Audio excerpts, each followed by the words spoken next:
des lois santé votées ces dernières années, mesdames, messieurs, au Bénin, et des attentes pour la 9e législature, eh bien, pour le compte du secteur de la santé, nous ferons le point avec mon invité, Alexandre Alavopeou, expert en management des services de santé. Bonjour monsieur, bienvenue. Alors, plusieurs lois de voter, monsieur Alexandre Alavopeou, pour le compte du secteur de la santé, de façon ramassée déjà. Que dites-vous des efforts faits par le législateur béninois pour ce secteur ces dernières années?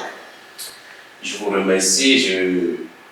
Avant de parler de l'effort du législateur, je vais quand même dire que les lois dont nous allons parler, les lois qui ont été votées au cours de cette législature qui est en train de venir à son thème, c'est d'abord le fruit des réformes initiées par le gouvernement après avoir fait le constat que le secteur de la santé, pour préserver et promouvoir la santé de la population, il était très important d'associer les législateurs. Donc c'est que le gouvernement, avec le ministre, le chef du département, professeur Bouati, avec son équipe, les cadres ont beaucoup travaillé, cela aboutit à des lois qui ont été soumises aux législateurs. Le législateur apprécié étant représentant du peuple, ayant apprécié, a donné cet arsenal juridique au peuple béninois et aux acteurs pour pouvoir accompagner notre population. Donc, je dirais que la loi est votée, mais la conception ou son élaboration, c'est l'aboutissement d'un processus après le diagnostic du secteur de la santé, et ça aboutit à ces lois-là. Et particulièrement il y a trois lois majeures que je trouve en tant que spécialiste, en tant qu'acteur, qui ont marqué véritablement et qui vont impacter la vie des citoyens demain. C'est d'abord la loi qui porte protection de la santé des personnes au plus du Bénin. Et justement, pour ne pas vous couper, cette loi a connu une modification. Oui. Est-ce que nous pourrions savoir déjà les éléments qui ont été intégrés et qui ont modifié la loi portant protection de la santé en République du Bénin? Avant d'aborder cette loi de façon spécifique, je pourrais d'abord dire que la loi portant protection de la santé en République du Bénin, qui consacre véritablement le droit à la santé. Sur laquelle d'ailleurs nous avons fait une émission. On a fait une émission. Cette loi a été modifiée pour apporter certaines spécificités et pour aussi améliorer les choses. Parce qu'une loi, c'est pas dans le temps passé, quand on vote une loi, c'est comme si c'est sacré, il ne faut pas toucher, alors que le monde évolue. Oui. Deuxième loi que je trouve très importante, c'est la loi portant organisation des activités pharmaceutiques en République du Bénin. C'est ça permet aussi de savoir le circuit du médicament et où la population doit se procurer le médicament territorial pour le bien-être, pour son bien-être. Parce que le médicament, après tout, c'est un poison. Indépendamment de cela, il faut savoir qu'il y a la loi et que je trouve très bien sur l'hygiène publique. L'hygiène publique, cela préserve et fait la promotion de la santé de la population. Ces trois lois, en tant qu'acteur de santé, je trouve que c'est très important, l'aboutissement des réformes, c'est très important aujourd'hui pour faire la mise en œuvre de la politique nationale de la santé. Et par rapport à cela, j'ai bien envie de vous poser la question de savoir, puisque ces trois lois, pour la plupart, sinon ces trois lois ont été à l'initiative du gouvernement, est-ce que nous sommes rassurés de ce que ces lois renforcent le droit du patient, protègent le citoyen à tous les niveaux comme il faut et que l'État n'a pas fait passer ce qu'il voulait et tout? Non, mais je pense que nous avons en face de nous un État sérieux et responsable, parce que la démarche que l'État a utilisée, c'est une démarche véritablement qui est basée sur le diagnostic des problèmes de la cité, sur les besoins de la cité en termes de santé. Et lorsque on fait le diagnostic de cette façon, et que les acteurs y travaillent et que cela aboutit à une loi, ça ne peut que arranger le peuple. Le plus important pour moi, c'est toujours commencer. Le fait de parler dans tous les sens sans pour autant commencer, il faut commencer. Et s'inscrire dans une logique d'amélioration continue de ce qu'on a eu. Donc, si je prends d'abord la loi portant protection de la santé en République du Bénin. La loi portant modification de la loi portant protection de la santé en République du Bénin. C'est ça, la loi a été modifiée. Oui. Mais je peux vous dire que cette loi qui est promulguée premièrement en février 2021, oui.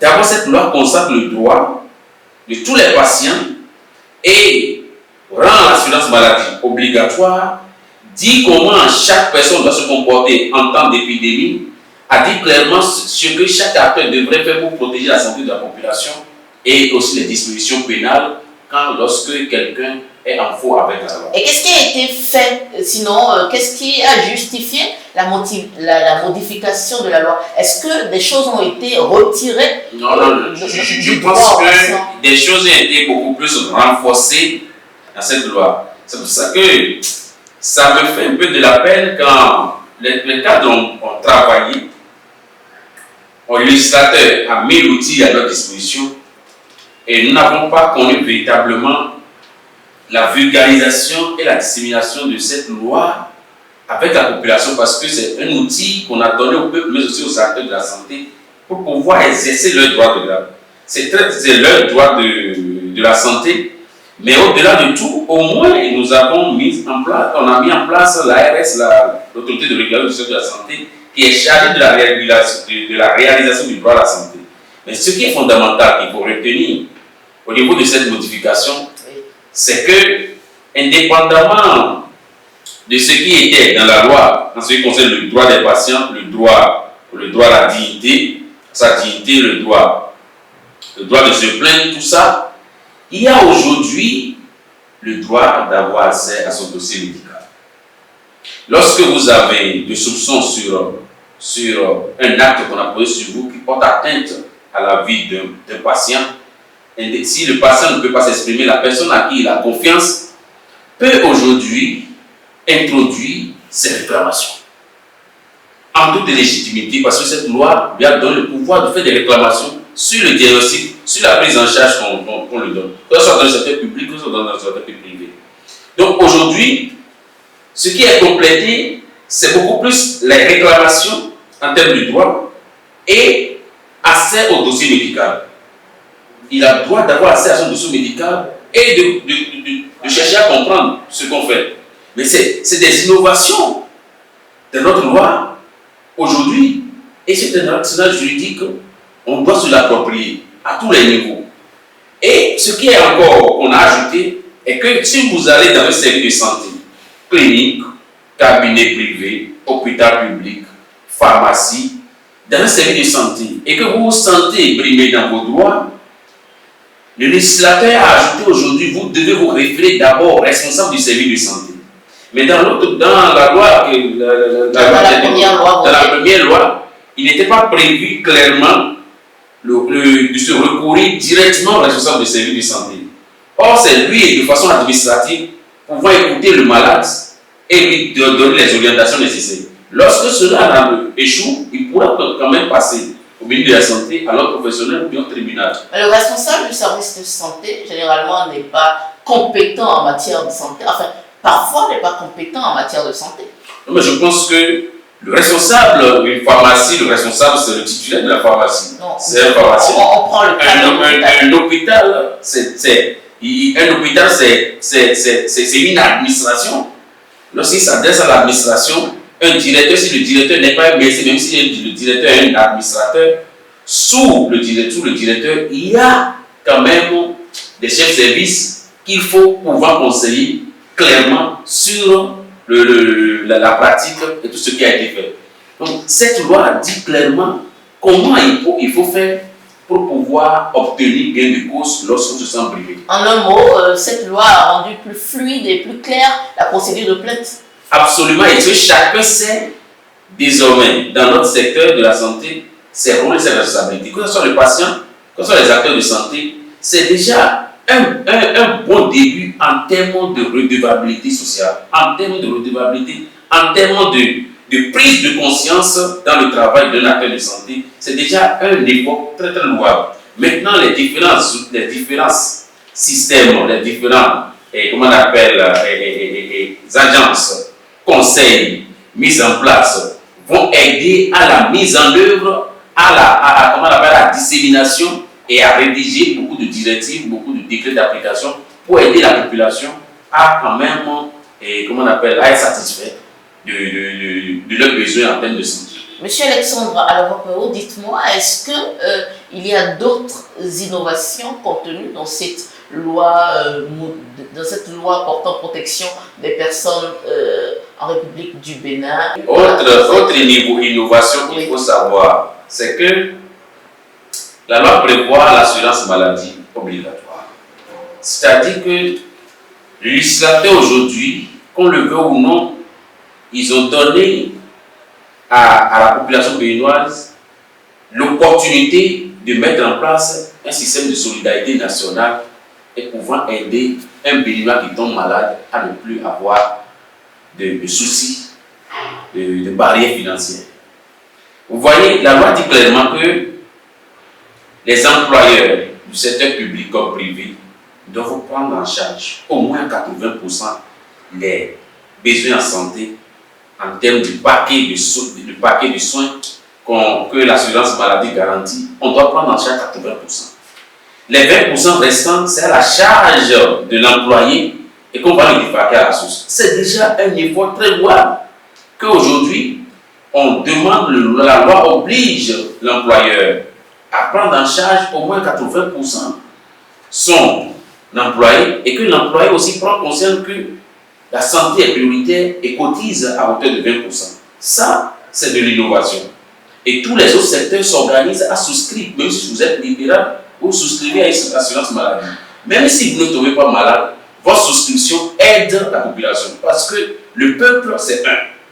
Nous sommes un et une seule personne qui souffre dans le pays, c'est le peuple qui souffre. Et nous devons en prendre conscience, encore que notre constitution garantit la vie humaine est sacrée. Oui. Et l'État doit garantir la santé de la population. Et au-delà du fait, l'État, c'est nous tous. C'est toute la population et de par notre relation, de par nos investissements, de par tout ce que nous faisons, nous devons garantir la santé de nos concitoyens et tous ceux qui sont autour de nous. Et je pense que cette loi s'est inscrite dans cette logique et a mis en place chaque acteur à sa place doit connaître ses rôles et ses responsabilités pour le bien-être de la population. Et justement, parlant de responsabilité, vous remarquez que le législateur est quand même resté un peu flou au niveau de ses responsabilités dans la protection sociale. Vous pensez qu'il faut beaucoup plus appeler à la responsabilité des députés dans l'élaboration des lois sur lesquelles ils travaillent? Vous savez, on est à l'orée, ou bien je dirais, on est pratiquement à la veille du vote, du renouvellement de nos députés, de nos représentants. Et ce que chaque parti ou bien chaque acteur dit qu'il est représentant du peuple, il n'y a pas de problème. Mais ce qui est important est que celui qui est député ou bien qui a le désir d'être député doit prendre conscience qu'il a un rôle fondamental à jouer. Il doit connaître les besoins de sa population et connaître les domaines de la loi. Les domaines de la loi prévus dans la Constitution et avoir une revue claire des lois qui ont été déjà votées. Qu'est-ce qu'il peut améliorer pour le bien-être de la population? Être à l'écoute de la population. J'ai estimé que quand nous prenons la loi portant protection de la santé en République du Bénin, oui, le député, même après l'avoir voté, devrait s'associer à des spécialistes pour le vulgariser dans son parti politique, rendre accessible cette loi à sa population et aider la population à comprendre. Mais dans son rôle de contrôle de l'action du gouvernement, devrait voir ce que le gouvernement, après avoir eu cet attirage juridique, ce que le gouvernement fait dans ce sens. Et l'interpeller, demander certaines choses à à la lumière de ce qu'il a recueilli auprès de sa population. La lumière de ce qu'il a recueilli auprès de sa population, dans la mise en œuvre, dans l'exécution de cette loi, pouvant soumettre au gouvernement des questions. Donc, en un mot, ce que vous dites, c'est, ok, au-delà de responsabiliser les acteurs de santé, responsabiliser aussi le législateur, oui, pour que nous, derrière, on puisse porter plainte contre lui si éventuellement ça ne nous marche pas, c'est ça?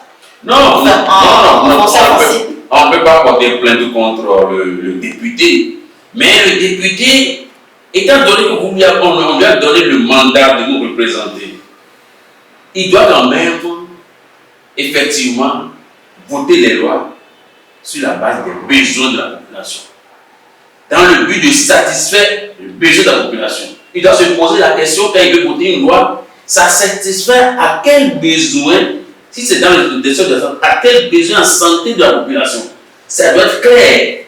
Et après avoir voté cette loi, il rend la loi accessible, monnayable à la population. Et que la population lambda, qui soit dans ma commune ou bien dans mon village, sont en mesure de savoir que quand on a voté cette loi aujourd'hui, le député à qui j'ai donné le mandat est capable de dire quelque chose là-dessus. Et que ceux qui ont la responsabilité territoriale, les maires et tous ceux qui sont associés dans les villages doivent pouvoir avoir un minimum de savoir sur cette loi. Ça, quand on dit loi en santé, tout le monde, ça concerne tout le monde. Mais voter, et simplement on a voté puis c'est fini, ce n'est pas normal. Mais vous, acteur de la société, vous, parce que vous êtes aussi acteur de la société civile, qu'est-ce que vous faites pour aider finalement après le législateur? Vous voyez, un acteur de la santé, un acteur de la société civile, si moi je suis membre de la coalition des OSC pour la couverture universelle en santé, nous en avons formé des ONG à l'intérieur du pays sur la loi. On a formé plein d'ONG sur la loi. C'est pour dire que vous faites votre part. Nous avons fait notre part. Nous avons même fait une émission avec vous.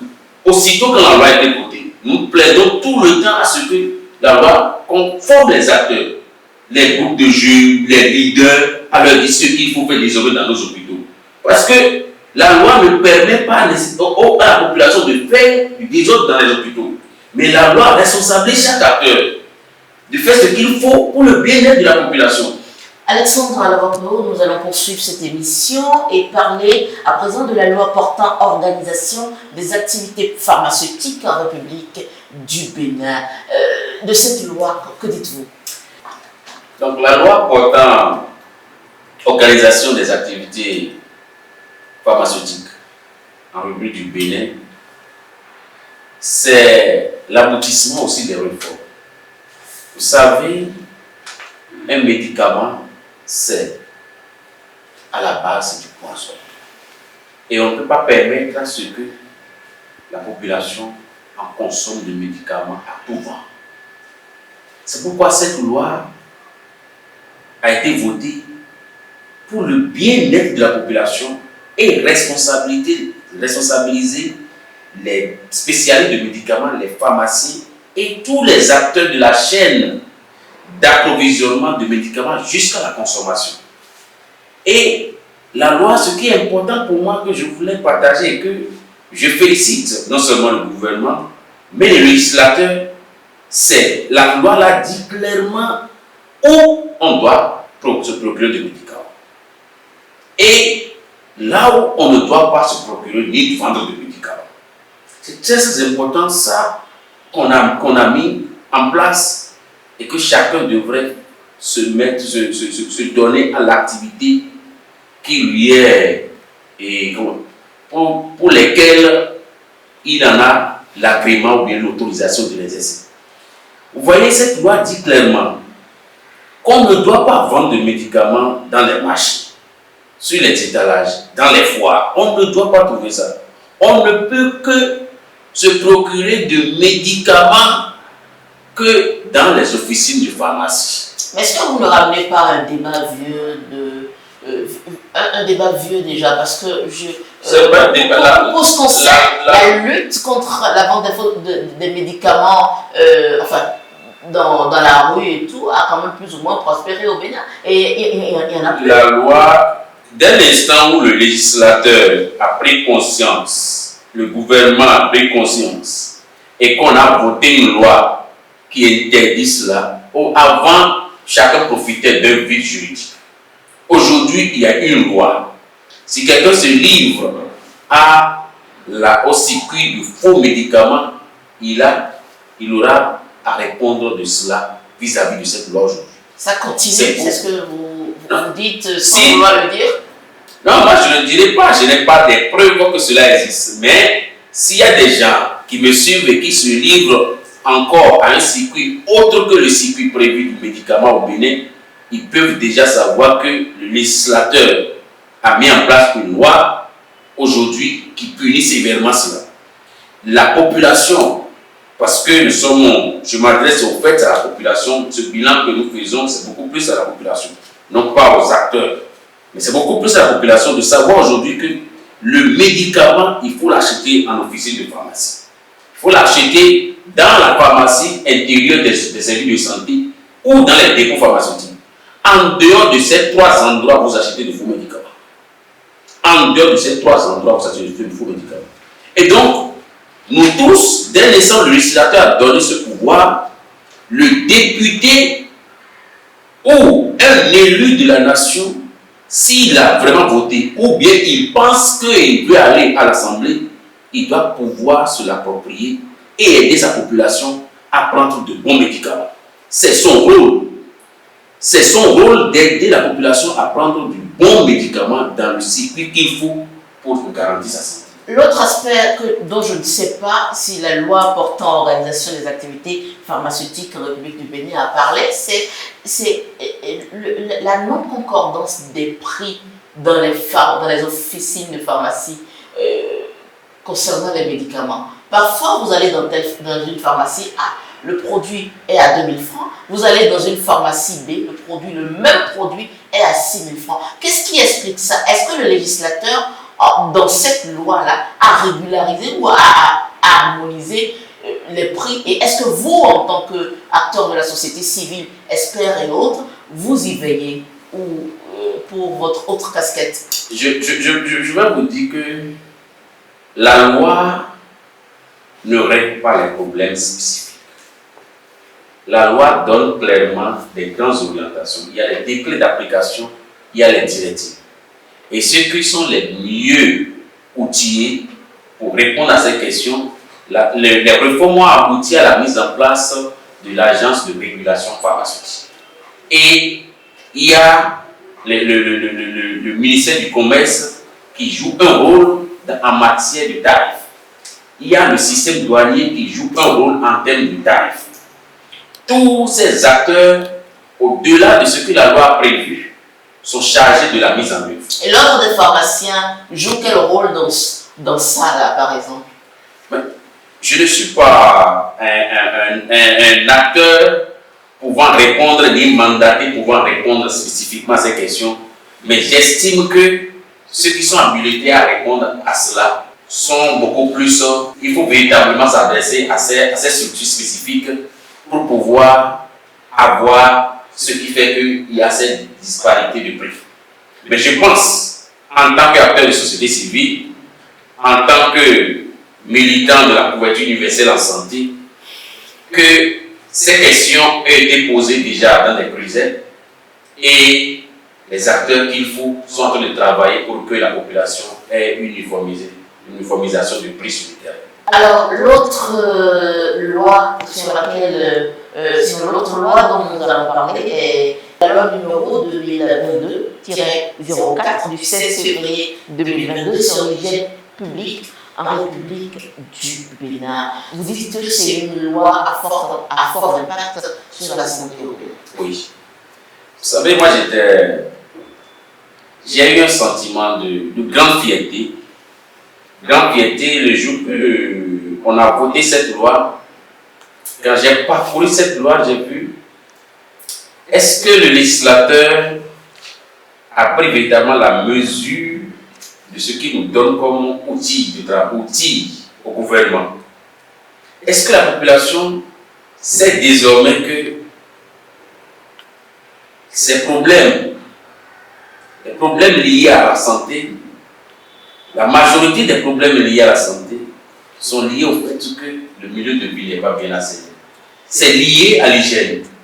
Lorsqu'on prend les maladies transmissibles, que ce soit les maladies tropicales non négligées, que ce soit les autres maladies, même si on prend le paludisme aujourd'hui, si le milieu est bien assaini, absolument, il y aura moins de moustiques, il y aura moins de paludisme. C'est pour dire que, pour moi, la loi sur l'hygiène publique va contribuer considérablement à la promotion de la santé de la population. C'est pour ça que j'ai dit que c'est une loi à haut impact social, parce que cette loi prévoit l'hygiène dans nos établissements et dans nos établissements scolaires, l'hygiène dans nos établissements de santé, dans nos morgues, sur nos voies publiques, vous voyez, au niveau des administrations, je dirais dans tous les compartiments du pays, comment le comportement que le citoyen doit avoir pour garantir l'hygiène dans la communauté. Et ça, je souhaite véritablement que cette loi, où les médias, ou les acteurs à tous les niveaux, le dissèquent en fonction de là où ils sont. Ils doivent se l'approprier. Les acteurs qui travaillent dans les morgues, ils doivent se l'approprier. Ceux qui travaillent et ceux qui sont chargés de la sécurité des routes doivent se l'approprier. Ceux qui sont dans les établissements scolaires doivent se l'approprier. Dans les services de santé doivent se l'approprier. Donc, à tous les niveaux, on devrait se l'approprier, et dans le but de garantir la santé de la population. C'est pour cela que j'ai dit que c'est une loi à haut impact social, parce que cela va réduire considérablement les maladies et réduire les coûts qu'on dépense en santé. Voilà ce que je peux dire spécifiquement de cette loi, et inviter véritablement tous les acteurs à se l'approprier pour le bien-être de la population. Alors, nous sommes bientôt le 8 janvier et nous sommes donc à la veille d'une prochaine législature. Et par rapport à cela, vous avez des attentes sûrement. Et derrière aussi, pour les partis qui ont rendu disponible leur projet de législature, nous en avons vu, nous avons documenté, il y a au moins 2 partis ou 3 partis qui nous ont fait des propositions en matière de santé. Est-ce que vous en avez eu connaissance derrière? Qu'est-ce que vous attendez véritablement de la nouvelle législature? Merci beaucoup. J'ai essayé de parcourir, d'essayer d'écouter les 7 partis politiques en course, et j'ai essayé de voir un peu dans le discours, bien dans ce qu'ils proposent pour l'amélioration de la santé de la population. Il faut dire que je n'ai pas le sentiment que la majorité des partis politiques, la santé est leur priorité. Je n'ai pas du tout ce sentiment, parce que j'ai lu seulement au niveau de 2 ou 3 partis qui ont parlé de façon partielle de ce qu'ils peuvent faire en matière de santé, encore que ce que j'ai lu, ce n'est pas leur rôle, c'est le rôle de l'exécution, de l'exécutif. Peut-être dans le contrôle de l'action gouvernementale, ils peuvent renforcer, ils peuvent aider à améliorer la santé de la population en faisant du contrôle de l'action du gouvernement, leur activité, en posant des questions au gouvernement. Ça, c'est très bien. Mais ce que je voudrais dire pour la législature passée, c'est qu'il est très bien de voter beaucoup de lois. C'est très très bien. Que ce soit d'initier bien les lois que le gouvernement a mené de voter. Mais ils n'ont pas seulement le rôle, n'ont pas pour rôle seulement de voter là-bas. Ils ont pour rôle aussi le contrôle de l'action gouvernementale et de demander au gouvernement de fournir des informations nécessaires pour comprendre l'action qui se met sur le terrain. Ils devront interpeller le gouvernement, ils devront, par des questions orales, questions écrites, chercher, ou bien par des commissions d'enquête, chercher à savoir, dans la mise en œuvre de la politique nationale de la santé, qu'est-ce qui se passe, qu'est-ce qu'il y a. Vous voyez, ma plus grande attente Même si le député n'est pas spécialiste, la Constitution leur donne le droit d'avoir des experts à leur côté pour comprendre les choses. Ils ne sont pas obligés d'être médecins, d'être pharmaciens, d'être acteurs de santé avant d'être députés. Mais lorsqu'on est député, ce que j'attends d'eux, au-delà du vote de la loi, c'est de se documenter. Je n'ai pas le sentiment que nos députés sont à l'écoute du peuple et font de la recherche pour satisfaire aux besoins de la population.